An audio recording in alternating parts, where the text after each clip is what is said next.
రేపు తెలంగాణ కేబినెట్ భేటీ కాళేశ్వరం ప్రాజెక్టుపై తదుపరి చర్యలకు చర్చకు వచ్చే ఛాన్స్. సీఎం రేవంత్ రెడ్డితో మంత్రి ఉత్తమ్ కుమార్ భేటీ, పీసీ ఘోష్ కమిషన్, హైకోర్టు తీర్పుపై చర్చ.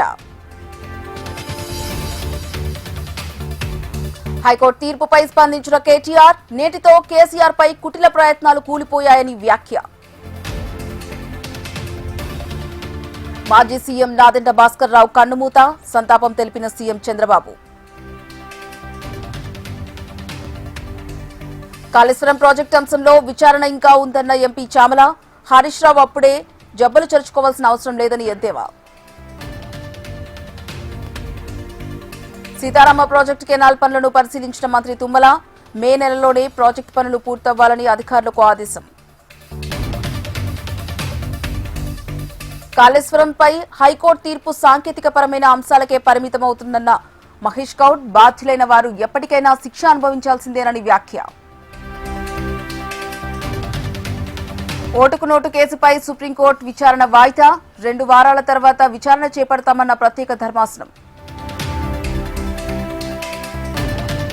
ఆరుద్ర నక్షత్రం సందర్భంగా శ్రీశైలంలో వైభవంగా స్వర్ణ రథోత్సవం, వేకువజాము నుంచే స్వామి అమ్మవార్లకు ప్రత్యేక పూజలు. తెరుచుకున్న కేదార్నాథ్ తలుపులు, ఆలయానికి పోటెత్తుతున్న భక్తులు. హయత్నగర్ లో మధు అనే వ్యక్తి ఆత్మహత్య, పోలీసుల వేధింపుల కారణంగానే చనిపోతున్నానంటూ సూసైడ్ నోట్.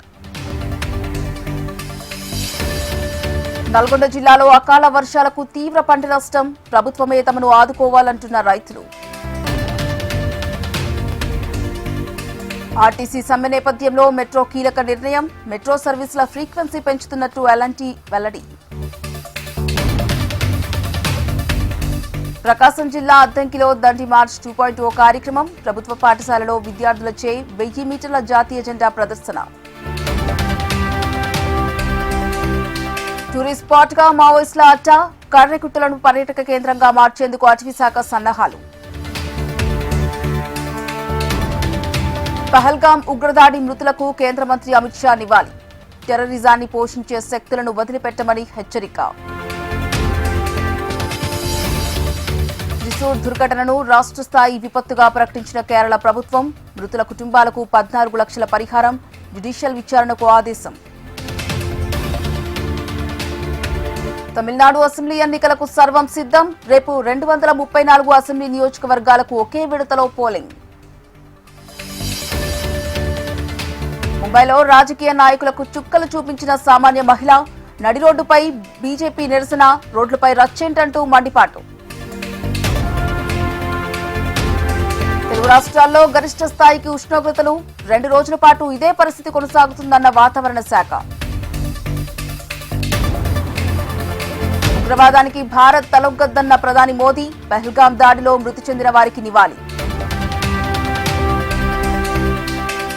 పాకిస్తాన్ కు రాజ్నాథ్ సింగ్ స్ట్రాంగ్ వార్నింగ్, భారత్ జోలికి వస్తే చర్యలు కఠినంగా ఉంటాయని హెచ్చరిక. భారత్ చమురు నౌకను దిగ్బంధించిన ఐఆర్జీసీ, హర్ముజ్ జలసంధి దగ్గర ఆపేసిన ఇరాన్.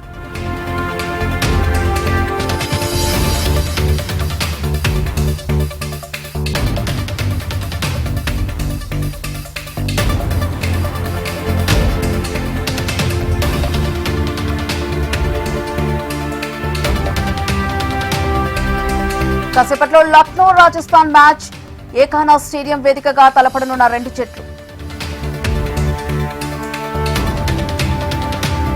స్టాక్ మార్కెట్లకు భారీ నష్టాలు, సెన్సెక్స్ 757, నిఫ్టీ 198 పాయింట్ల నష్టం.